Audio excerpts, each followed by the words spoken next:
أما بعد أعوذ بالله من الشيطان الرجيم بسم الله الرحمن الرحيم يا أيها الذين آمنوا اتقوا الله وكونوا مع الصادقين صدق الله العظيم وصدق رسوله النبي الكريم إن الله وملائكته يصلون على النبي يا أيها الذين آمنوا صلوا عليه وسلموا تسليما الصلاة والسلام عليك يا سيدي يا رسول الله وعلى آلك وأصحابك يا حبیب اللہ۔ میری طرف دیکھیے، موبائلوں کی طرف کم دیکھیے، کبھی کبھی انہیں جیب میں بھی رکھنا چاہیے، فائدہ کرتے ہیں۔ درود شریف پڑھیں سارے حضرات، درود شریف پڑھیے۔ الصلاۃ والسلام علیک یا سیدی یا نبی اللہ وعلی آلک واصحابک یا حبیب اللہ۔ حمد و صلوات کے بعد سادات کرام جلوہ فرما ہیں، سادات کا ہی عرس مقدس ہے۔ اللہ تبارک و تعالی دین کے کاموں میں اخلاص عطا فرمائے، تصنع، بناوٹ، ریاکاری، ہر چیز سے اللہ تعالی ہم سب کو محفوظ و ممنون فرمائے۔ میں کچھ دنوں سے پٹھوں کے کھچاؤ کا شکار ہوں، مسلسل کئی دنوں تک سفر کرتا رہا تو یہ کچھ تھوڑی تکلیف ہو گئی ہے۔ وعدے جب کر لیے جاتے ہیں تو درد ایک ایسی چیز ہے جو دکھائی نہیں جا سکتی، خالی بتائی جا سکتی ہے۔ اس لیے میں حاضر ہو گیا تھا کہ آج 2-4 جگہوں پہ میرا وعدہ ہے وہ میں حاضری دے لوں گا۔ اللہ تبارک و تعالی قبولیت کا درجہ عطا فرمائے، اور اللہ تعالیٰ کوئی مشن والی، کوئی خلوص والی، کوئی کام والی زندگی عطا فرمائے۔ قرآن حکیم نے ہمیں یہ حکم ارشاد فرمایا ہے کہ اے ایمان والو، اللہ سے ڈرو اور سچوں کی سنگت اختیار کرو۔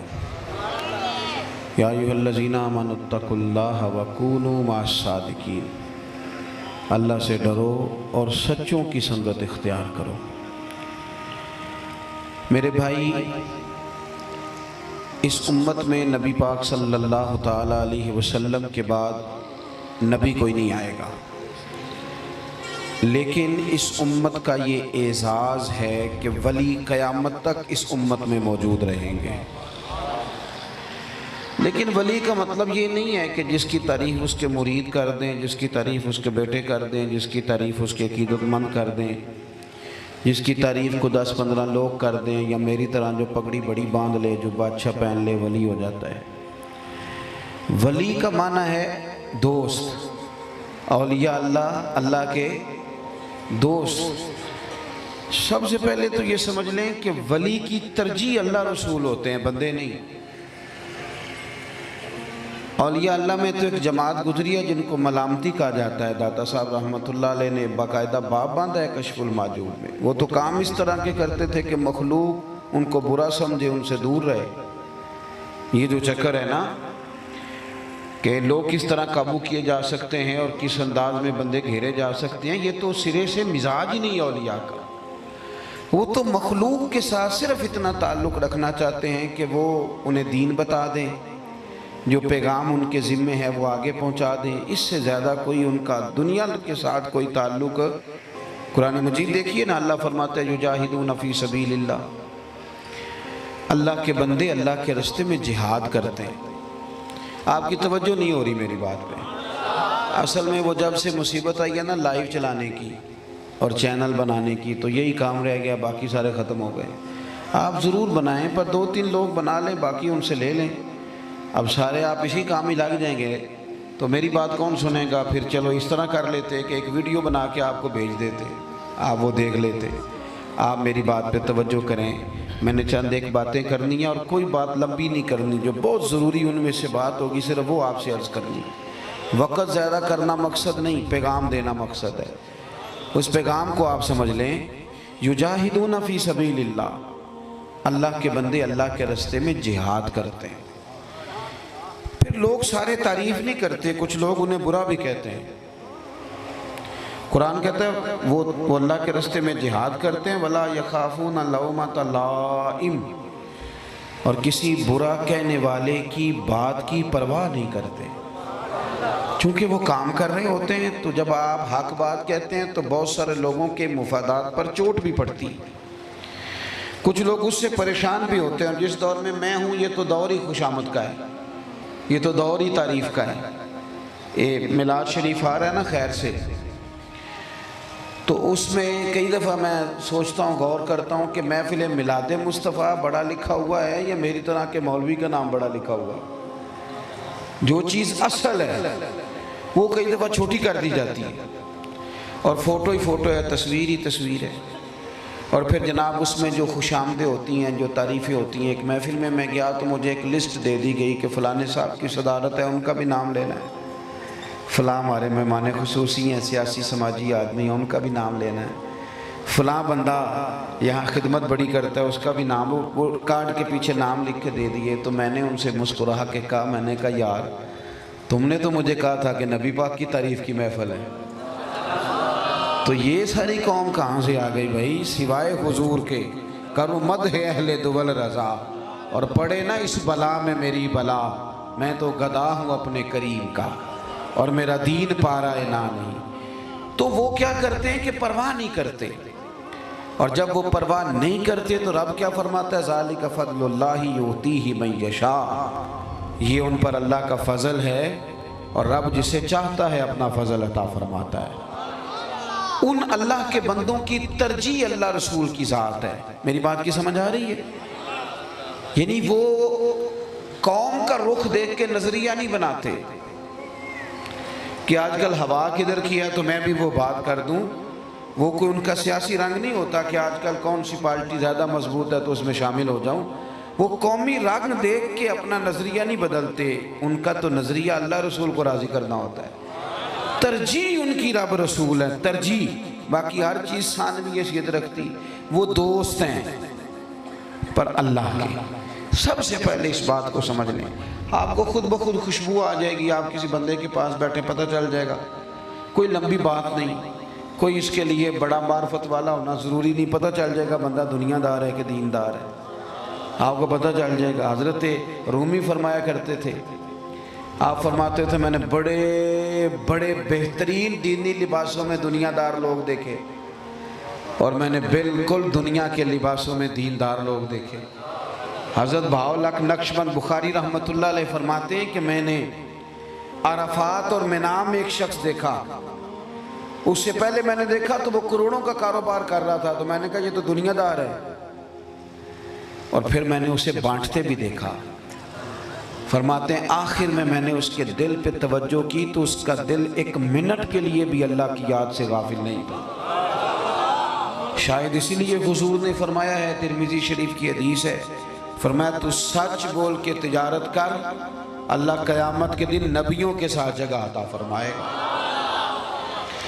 تو سب سے پہلے تو آپ اچھی طرح اس بات کو سمجھ لیں کہ اللہ کا ولی دوست کس کا ہوتا ہے؟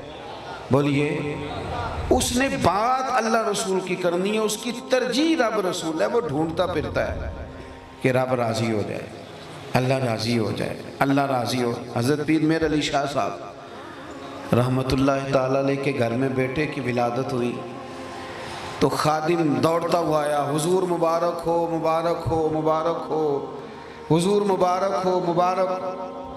پیر صاحب رحمت اللہ علیہ کو وجد ہو گیا، اللہ اللہ اللہ کہتے کمرے سے باہر آ، خیر ہے کیا ہوا؟ عرض کی حضور اللہ نے آپ کو بیٹا دیا ہے۔ تو آپ فرمانے لگے اللہ تجھے جزا دے، تو نے اچھی خبر سنائی، یہ نعمت ہے اور وقت مقام شکر کا ہے، پر جب تو مبارک مبارک پکار رہا تھا تو میرا دل وجد کر رہا تھا کہ شاید تجھے یہ خبر مل گئی ہے کہ میر علی شاہ سے اللہ راضی ہو گیا ہے۔ میں تو کچھ اور سوچنے لگا تھا، اس لیے کہ میرے لیے باعث مبارک وہ دن ہوگا جب مجھے یہ پتہ چلے گا کہ میرا رب مجھ سے۔ تو سب سے پہلے تو یہ یاد رکھیں کہ وہ بندہ اس کی توجہ دین ہوتی ہے، اس کی ترجیح اپنا مشن ہوتا ہے، وہ کسی دنیا کے نئے چکر میں نہیں پڑتا۔ دوسری بات بڑی ضروری، اولیاء اللہ صوفیاء یہ ہمارے عقیدے مضبوط کرتے ہیں، عقیدے کمزور نہیں کرتے۔ یہ لوگوں کو تعویذ دھاگے کے اور لوگوں کو استخارے کے اور حساب لگانے کے اور تیرا پتہ کرنے کے اور تو جو ہو جائے گا بس تیری کام تیرا، ان چکروں میں ڈال کے لوگوں کو کمزور نہیں کرتے، یہ لوگوں کے عقیدے مضبوط کرتے ہیں۔ اللہ کا بندہ عقیدہ مضبوط کرتا ہے۔ یہ اس طرح کی کہانی نہیں سناتے کہ جناب میرا خیال یہ ہے فلانے صحابی کے بارے میں، میرا خیال یہ ہے، یہ پکی باتیں کرتے ہیں، پکی، یہ نظریاتی طور پہ پکے لوگ ہوتے ہیں۔ حضرت ابو بکر صدیق سے لے کر سیدنا امیر معاویہ تک ہر ایک کے بارے میں کھرا ستھرا سونا نظریہ رکھنے والے لوگ، حضور کی اولاد کا ادب رسماً اور تقریروں میں کرنے والے نہیں، بلکہ ان کی روح کہتی ہے کہ تیری نسل پاک میں ہے بچہ بچہ نور کا، تو ہے عین نور تیرا سب گھر۔ پکے نظریات کے لوگ، کچی پکی باتیں نہیں، پل پلی نہیں، کوئی نئی چادر ڈال کے کوئی نئی سٹوری نہیں، وہ جس پر اکابرین نے پہلے سے مور لگا دی، ان نظریات۔ ہمارے ہاں نا جناب میں نے دیکھا ہے کہ جتنے یہ اہل تصوف کے پاس آنے والے لوگ ہیں نا، یہ بیچارے ان کو بعض چیزوں میں کمزور کر دیا جاتا ہے۔ کمزور کرنے کے لیے تو ویسے ہی بڑی دنیا لگی ہوئی ہے، اللہ آپ کو جزا دے دی۔ بس میری بات سنیں، یہ رات کو 4 مختلف پارٹیوں کے لوگ جو ٹی وی پہ بٹھائے جاتے ہیں نا تبصروں کے لیے، یہ بھی آپ کو کمزور کرنے کے لیے بٹھائے جاتے ہیں کہ آپ کسی ایک کو صحیح نہ سمجھ لیں۔ کہیں 4 بندے بٹھائے جاتے ہیں اور ان کی ڈیوٹی ہوتی ہے کہ ایک دوسرے کی غلطیاں بیان کرو۔ وہ ٹاک شو جو گھنٹے کا ہوتا ہے تو ایک دوسرے کی خامیوں کے لیے، تاکہ قوم ڈبل مائنڈڈ ہو جائے۔ یہی حال اب اللہ ماشاءاللہ تویز دھاگے والا کرتا ہے، وہ کہتا ہے تینوں کسے کچھ کیتا ہے، چل ہوں تو ساری رات سوچدا رہو کنے کیتا ہے اور لبدا رہو۔ بھائی یہ ڈال دیے اس چکر میں اس لیے کہ اتوار والے دن صبح 9 بجے سے عصر تک تویز دینے ہیں، تو کوئی بیماری بتائیں گے تو کوئی تویز خریدے گا نا۔ جب تک ڈاکٹر آپ کو کہے گا نہیں آپ بیمار ہیں تو آپ کیسے لیں گے دوا؟ جمعرات والا دن عورتوں کے لیے، اتوار والا دن مردوں کے لیے، علیحدہ علیحدہ سے اسپیشلسٹ صاحب بیٹھے ہیں۔ کس بزرگ کا طریقہ یہ؟ میں تعویذ کا انکار نہیں کر رہا، لیکن ہمارے بزرگ تو تدریس کرتے تھے، کتاب و سنت کی بات کرتے تھے، اللہ کی معرفت کا سبق پڑھاتے تھے، وہ لوگوں کو کمزور کرتے تھے۔ میں ایک بات کرنے لگا ہوں، آپ نے میری بات پہ توجہ کرنی ہے۔ ہمارے صوفیاء نے لکھا ہے، ایک بندے نے آ کے پیر صاحب سے کہا کہ پیر صاحب میرے گھر میں بچے نہیں ہیں اور میں نے سارے ڈاکٹروں سے ٹیسٹ کرا لیے، حکیموں طبیبوں کو دکھا لیا، تویز دھاگے والے سارے ہو گئے، اب میں آپ کے پاس دعا کرانے آیا ہوں۔ تو ایک تو پیر صاحب کی ڈیوٹی یہ ہے کہ انہوں نے دعا کرنی ہے کہ اللہ اسے اولاد دے، یہ بھی ڈیوٹی ہے ان کی، اس کو تسلی دیں، دعا کریں۔ اور ایک بڑی ڈیوٹی ہے اس سے، وہ کیا ہے؟ وہ ڈیوٹی یہ ہے کہ پیر صاحب نے اسے اس بات پہ بھی راضی کرنا ہے کہ اگر رب کی رضا یہ ہے نا کہ تیرے گھر میں اولاد نہ ہو تو تو نے رب کی رضا پہ راضی بھی رہنا ہے۔ یہ بھی سب سے بڑی ڈیوٹی صوفی کی ہوتی ہے کہ اگر کوئی بندہ مصیبت میں ہے تو وہ اس کو قائل کرے کہ تو اللہ کی رضا پہ راضی ہو۔ یہ ذمہ بھی صوفی کا ہے کہ اس نے بندے کو مطمئن کرنا ہے کہ میاں پھر رب جس حال میں رکھتا ہے تو اس حال میں راضی رہ۔ یہ بھی تو ڈیوٹی ہے نا ہماری۔ صرف ہم نے یہی کہنا ہے کہ تیرا کام ہو جائے گا، بس ختم ہو گئی بات، 6 جمعرات پابندی سے آ، یہ انداز نہیں، اس کو قائل کرنا ہے۔ دیکھیے داتا صاحب کیا فرماتے ہیں،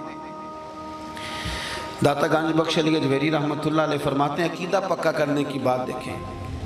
داتا صاحب فرماتے ہیں کہ ایک غلام نا بازار میں آیا کوئی چیز خریدنے اور ہاتھ میں اس کے تھیلا تھا، دن تھے قحط کے، کئی مہینے بیت گئے، بارش نہیں ہوئی، جانور بھی پیاسے ہیں، بھوکے ہیں، حالات خراب ہیں،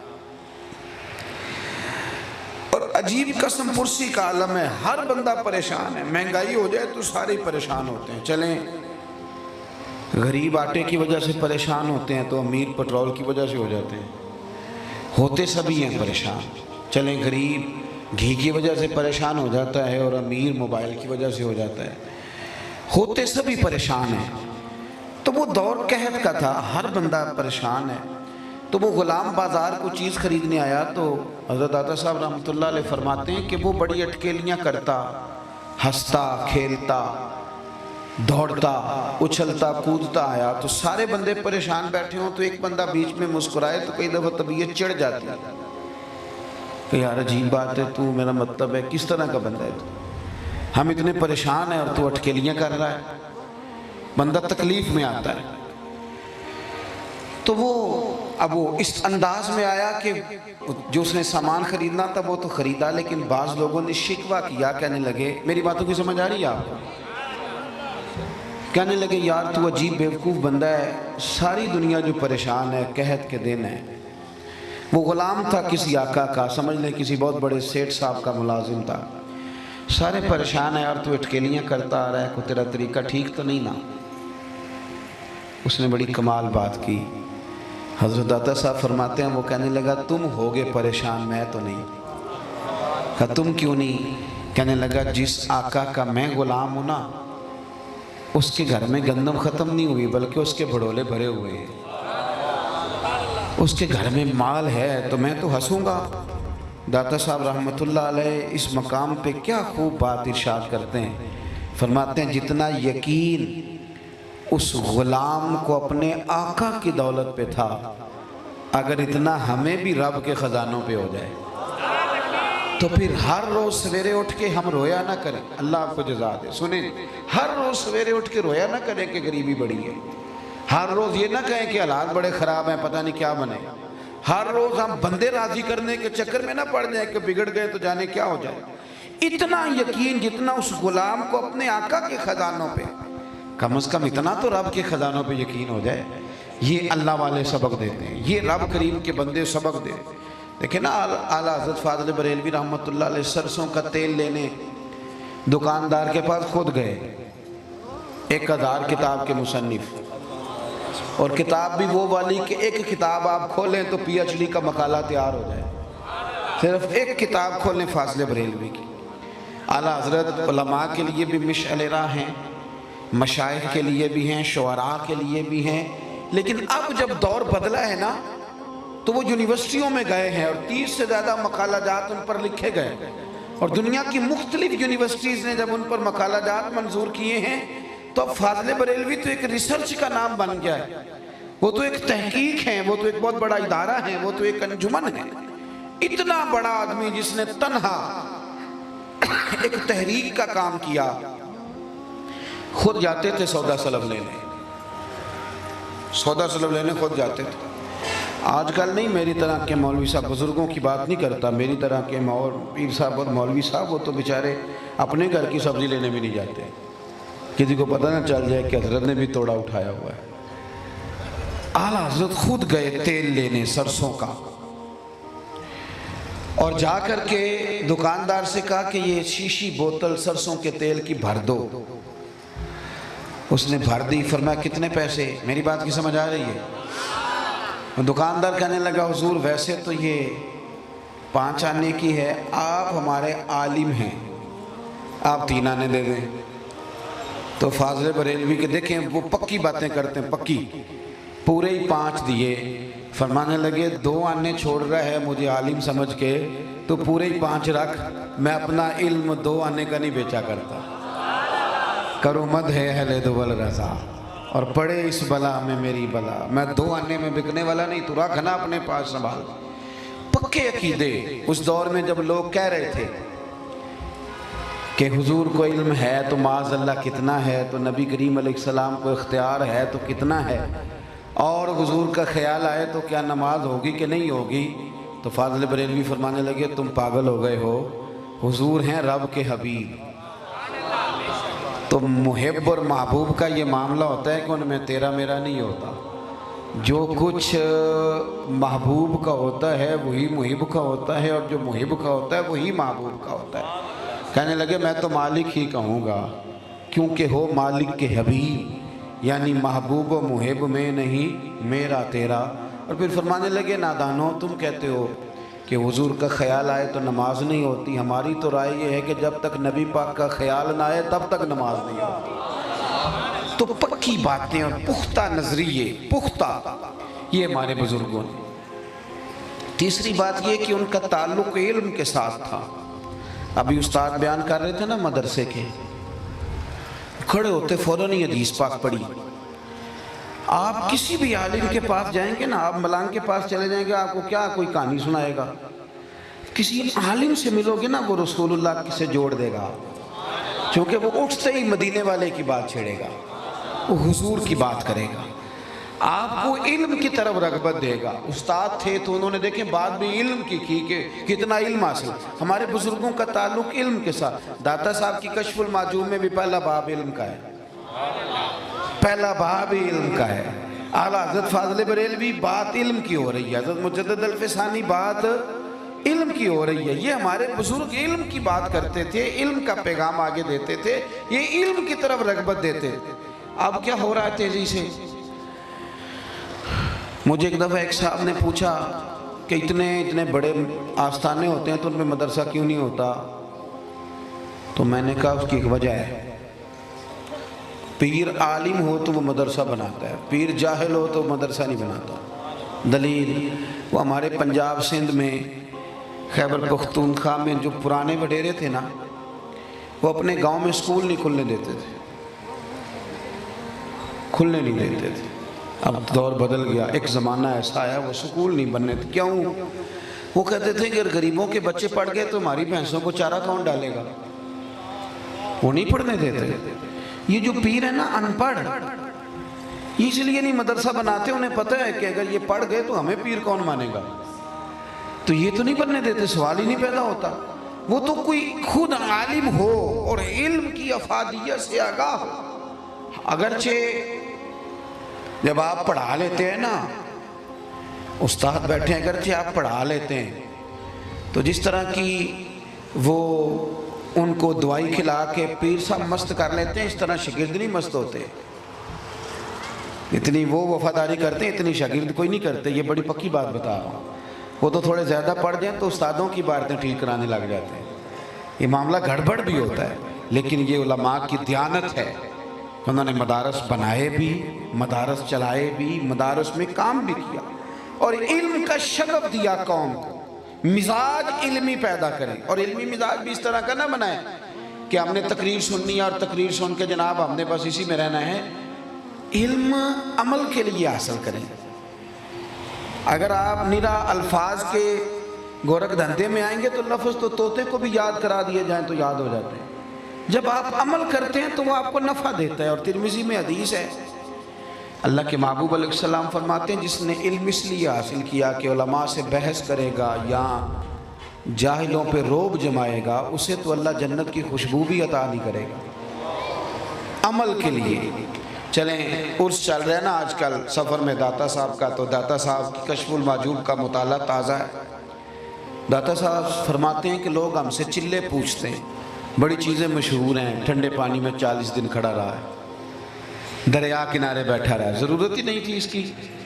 سب سے بڑے صوفی کی بات بتا رہا ہوں، بر صغیر کے بڑے صوفی جو غوث پاک سے پہلے کے ہیں داتا صاحب. داتا صاحب کشف المعجوب میں فرماتے ہیں کہ سب سے بڑا مجاہدہ، سب سے بڑا چلہ، سب سے بڑا تیرے لیے اللہ کی طرف جاتے وقت مشقت کا رستہ صرف ایک ہی ہے. حضور وہ کیا؟ فرمایا وہ اتنا ہے کہ جو تو نے سیکھا ہوا ہے اس پہ عمل کرنا شروع کر دے، یہ سب سے بڑا مجاہدہ ہے. یہ داتا صاحب فرماتے ہیں. اور آپ نے قول نقل کیا حضرت بائیزید بستامی کا. حضرت بائیزید بستامی فرماتے ہیں میں نے 30 سال مجاہدے کیے ہیں، سب سے مشکل مجاہدہ علم پہ عمل کرنا. یہ سب سے مشکل کام ہے، سب سے. اور داتا صاحب پتہ کیا فرماتے ہیں؟ فرماتے ہیں لوگوں کو کہو نا آگ کے انگارے پہ چلو تو یہ چل لیتے ہیں، پر ان سے کو اپنے علم پہ عمل کرو تو یہ ان کے لیے مشکل ہے. آگ کے انگاروں پہ چل لیں گے، عمل مشکل ہے. تقریر تو آپ مجھ سے کہیں میں 6 گھنٹے شاید کر لوں، پر یہ ہے کہ عمل کب کرنا ہے. پر یہ کہ وہ جو فضیلتیں درود شریف کی میں نے اپنی تقریر میں بیان کی تھی، ان کو 1 گھنٹہ پڑھنا کس نے؟ عمل کا رستہ اختیار کریں، توجہ عمل کی طرف کریں. ہمارے بزرگوں کے نا خالی تقریروں سے لوگ نہیں سیکھتے تھے، ان کے عمل سے بھی لوگ سیکھتے تھے، ان کے عمل سے. اور وہ بزرگ بچتے تھے کہ کوئی ایسا کام نہ ہو جائے کہ لوگ کہیں جناب یہ کیسے ہوا. اعلیٰ حضرت فاضل بریلوی رحمۃ اللہ علیہ کہ مسجد میں ایک صاحب نے لا کے نا تو چراغ روشن کر دیا. اس زمانے میں مٹی کا تیل ڈال کے لالٹین روشن کی جاتی تھی اور اسی سے چراغ روشن ہوتے تھے. تو مٹی کے تیل کی بجائے ارنڈی کے تیل سے انہوں نے لا کے مسجد کے اندر لالٹین روشن کر دی. تو اعلیٰ حضرت فرمانے لگے مٹی کا تیل ڈالا ہے. عرض کی حضور نہیں مٹی کا نہیں ہے. فرمایا مٹی کا تیل مسجد میں جلانا درست نہیں، بدبو آئے گی. حضور ارنڈی کا تیل ہے. تو فاضل بریلوی فرمانے لگے جو آئے گا وہ تو یہی سمجھے گا نا مٹی کے تیل کی لالٹین اور فاضل بریلوی کی مسجد میں جل رہی تھی، وہ تو دلیل پکڑے گا. کہا حضور پھر کیا کروں؟ یہ دیکھو یہ احتیاط ہے ہمارے بزرگوں کی. آپ بچیں اس جگہ سے، تہمت والی جگہ سے بچیں. اور بالخصوص میری طرح کا وہ بندہ جس نے کبھی دعویٰ کر لیا ہے دین بتانے پڑھانے کا، وہ تو زیادہ محتاط ہونا چاہیے. میں فلانے پیر صاحب کا مرید ہوں، تو پھر تو بھائی تیرا انداز اور زیادہ میٹھا ہونا چاہیے تھا. اس لیے کہ جنہوں نے پر کے سر تے چایا ہو تے قدم رکھن ڈر ڈر کے، وہ تو احتیاط سے چلتے ہیں جن کے دعوے بڑے ہوتے ہیں. اعلیٰ حضرت اپنے اس مرید سے کہنے لگے کہ اب تو نے ارنڈی کا تیل جلایا نا تو لالٹین کے پاس کھڑا ہو جا، جو بندہ قریب سے گزرے اسے بتا کہ یہ تیل مٹی کا نہیں. ہر بندے تک یہ خبر دے تاکہ کوئی دلیل نہ پکڑے، عمل کریں، عمل کی طرف سفر کریں. چوتھی بات، اپنی زندگی میں صبح سے شام تک اپنے لیے بڑا کچھ کرتے ہیں ہم. اللہ والوں کے عرس پہ آئے ہو، درس سنو. 24 گھنٹوں میں صرف 10 منٹ 12 منٹ یہ سوچو کہ میں نے اپنی ذات کے لیے، اولاد کے لیے، عزت کے لیے بڑا کچھ کیا ہے. دن میں 12 منٹ صرف یہ سوچو کہ آج صبح سے شام تک میں نے اپنے دین کی سربلندی کے لیے کیا کیا. سارے بزرگوں کے عرس نہیں ہوتے. علماء سے پوچھیں کہ امام کسلانی کا عرس کہاں ہوتا ہے، امام نبوی کا عرس کہاں ہوتا ہے. آپ نے پڑھا ہے کبھی بورڈ امام بخاری کے عرس کا؟ سب کے عرس نہیں ہوتے، پر کام سب نے کیا ہے. جن کے ہوتے ہیں بڑی اچھی بات ہے، لیکن کام اتنے لوگوں نے کیا. امام ترمذی چھوٹے امام ہیں؟ امام شافعی کیا چھوٹے ہیں؟ صاحب رسالہ قشیریہ جو تصوف کا نصاب فراہم کرتے ہیں، ان کا عرس بھی سب جگہ نہیں منایا جاتا، لیکن تھے تو وہ بڑے آدمی نا. کام تو کیا. صوفیاء شوق سے تفسیر پڑھتے ہیں، تفسیر روح البیان، لیکن کہاں عرس منایا جاتا ہے علامہ اسماعیل حقی کا؟ بھائی وہ کام کرتے تھے، انہیں کام سے غرض تھی. پیچھے کو نام کتنا لے گا، ذکر کتنا کرے گا، جلسے کتنے ہوں گے، اس بات سے غرض. 1,24,000 کم و بیش انبیاء آئے. آپ کو کتنوں کے نام آتے ہیں؟ مجھے کتنوں کے آتے ہیں؟ حضور کے 1.5 لاکھ کے قریب صحابہ، کتنوں کے نام آتے ہیں؟ جو لوگ کام کرتے ہیں انہیں نام سے دلچسپی نہیں ہوتی، کام سے دلچسپی ہوتی. کام کریں، کام. یہ تھوڑا نام سے بچیں. میں اکثر کہتا ہوں کہ محفل کا مہمان خصوصی وہ نہیں ہوتا جو اسٹیج پہ بیٹھا ہوتا ہے. محفل کا مہمان خصوصی وہ ہوتا ہے جو اشتہار لگاتا ہے، جو محفل سے پہلے محفل والی جگہ پہ جھاڑو دیتا ہے، جو کرسیاں سمیٹتا ہے. وہ مہمان، اس بیچارے کی نہ فوٹو آتی ہے نہ اسٹیج پہ آتا ہے، لیکن وہ مشن والا بندہ ہوتا ہے. کوئی اس پر توجہ کرے نہ کرے، اللہ رسول کو پتہ ہوتا ہے کہ اس نے ڈیوٹی کی ہے. اللہ رسول کو پتہ. نام کے چکر میں جتنا بندہ پڑھتا ہے نا، اعلیٰ حضرت نے کہا تھا او بے نشانوں کا نشان مٹتا نہیں، ہمارا مٹتے مٹتے بھی نام ہو ہی جائے گا. کام کریں، کام پر توجہ دیں. اپنے دین کی سربلندی کے لیے درد سے کسی کو دن میں نماز کی دعوت دیں. شوق سے کسی کو کہیں یار اپنا قرآن پاک ٹھیک کر لے. کسی کو پیار سے کہیں یار تو غلط جگہ پہ جا رہا ہے، ادھر آ جا. مبلغ اور دائی بنے دین کے. یہ اصل مشن ہے. ایک ایک بندہ پیغام دے، ایک ایک بندہ آگے نکلے. حضرت صدیق اکبر کلمہ پڑھ کے یہ نہیں کہا تھا کہ میں آ تو گیا ہوں، سارے پیسے تو لے آیا ہوں، سارا دن رہتا تو. یہ نہیں کہا تھا. ڈیوٹی بھی سب سے زیادہ کرتے تھے، خرچ بھی سب سے زیادہ کرتے تھے، لیکن انہوں نے تبلیغ کی تو حضرت عثمان غنی بھی آ گئے کلمہ پڑھنے. حضرت ابو بکر صدیق کی دعوت پہ حضرت عبد الرحمن ابن عوف آئے، پیغام بھی دیا. پیغام بھی دیں تھوڑا تھوڑا. مشن کا مزاج بنائیں، مشن کا. آپ ہمارے ہاں تو عجیب مسئلہ بن گیا ہے کہ لوگ سوشل میڈیا پہ کوئی حدیث بھی دیں تو ساتھ اپنی فوٹو دیتے ہیں.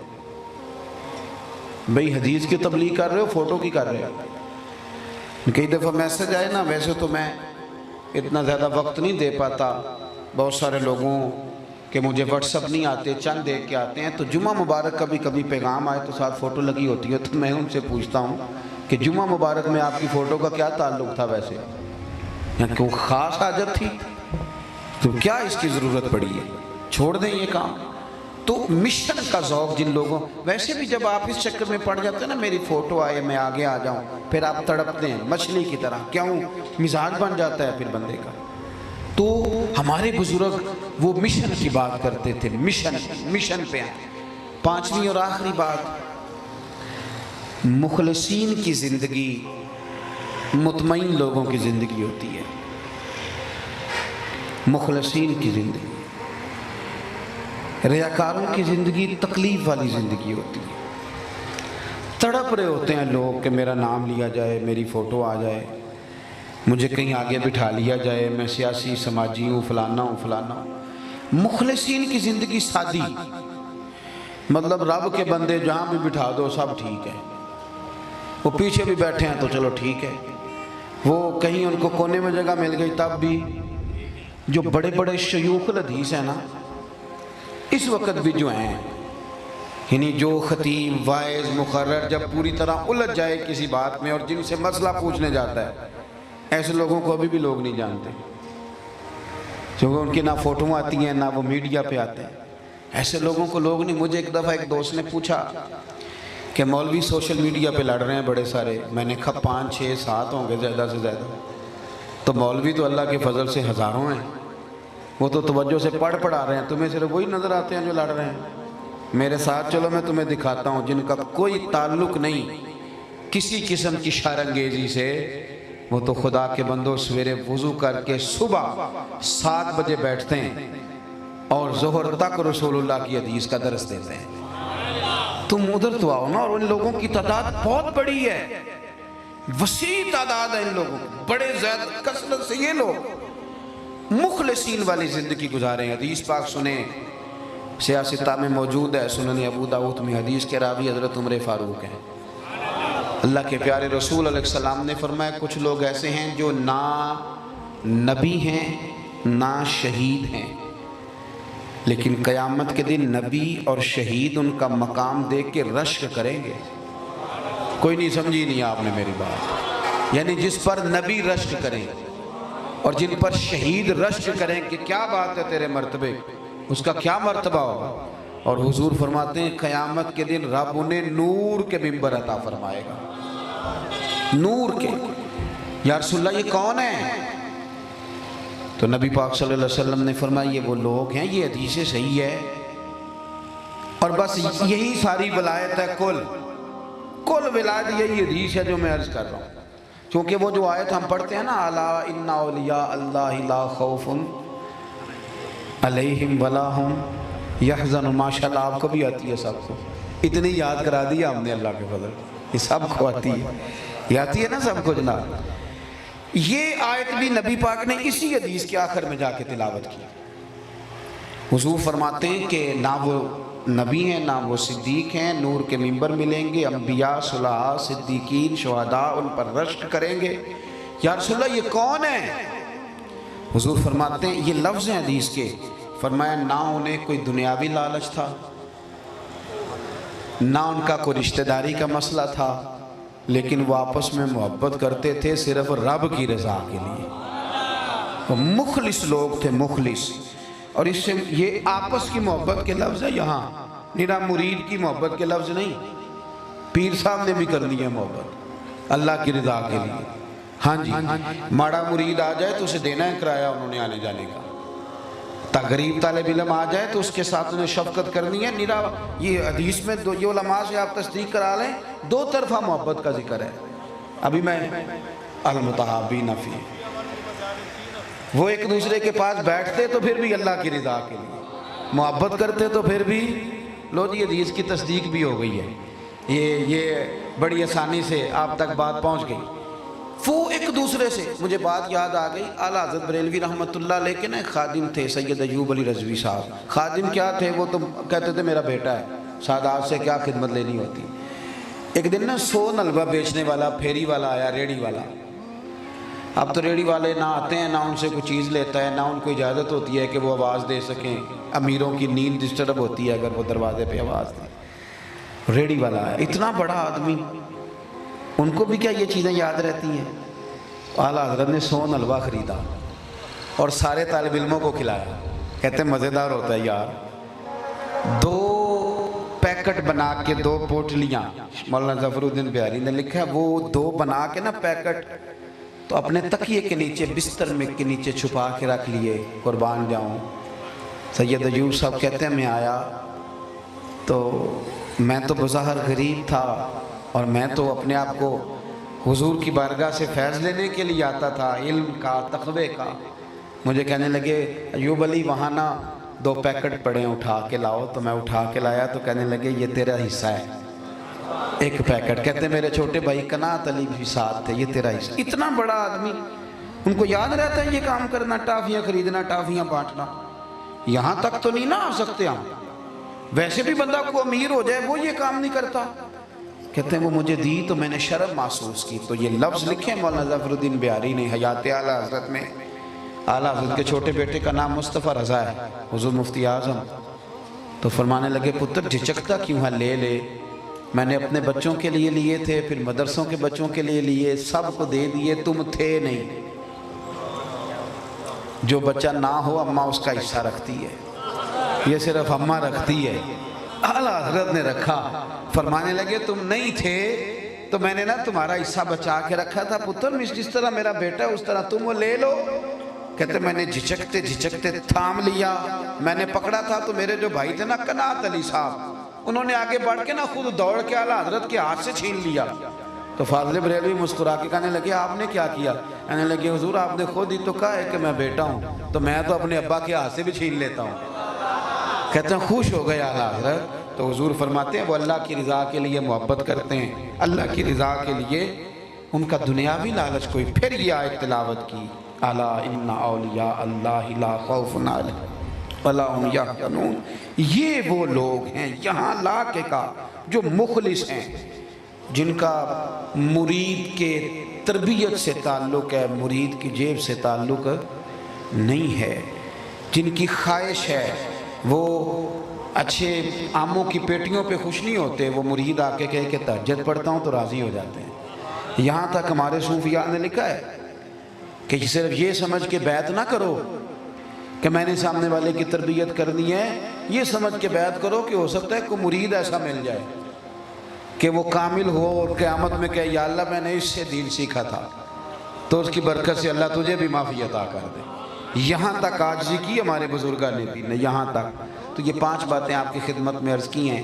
مخلص ضرور بنیں، مخلص ضرور بنیں، مخلص ضرور بنیں۔ اس سال میرے گاؤں کے میلے کی بھیڑ میں جو گم ہوا وہ ایک بھکارن کا لال تھا۔ اس فقیر کو تلاش تھی فقط متاع خلوص کی، پر مخلوق چپ رہی کہ یہ مشکل سوال تھا۔ خلوص نہیں ملتا، خالص ہو جائیں، تھوڑی باتیں کر لیں، تھوڑی تعریفیں کر لیں، تھوڑی نظر نیاز دے لیں، تھوڑے ہو جائیں پر مخلص ہو جائیں۔ تھوڑا عمل ہو، اخلاص والا ہو، وہ کفایت کر جاتا ہے۔ اللہ کے حضور دعا کرتا ہوں جو باتیں کہی ہیں مالک قبول فرما لے، جہاں بھول گیا ہوں اللہ معاف کر دے۔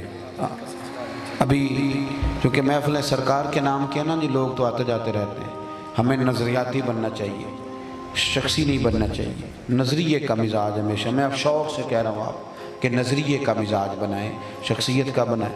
کچھ لوگ آ کے کہتے ہیں کہ آپ نہ آئے تو ہم نے محفل نہیں کرانی، تو میں کہتا ہوں یہ آپ غلط بات کر رہے ہیں۔ محفلیں میرے نام کی پابند ہیں، یہ کیا عجیب بات۔ میری طرح کے کئی لوگ آئے، کئی گئے، محفلیں سرکار کی ہیں، ہو رہی ہیں اور ہوتی رہیں گی۔ اس لیے نظریہ مضبوط ہونا چاہیے۔ ابھی خطابات ہوں گے، محفل جاری ہوگی، میری خواہش ہے کہ آپ سارے بیٹھیں۔ اللہ آپ کو جزائے خیر عطا فرمائے۔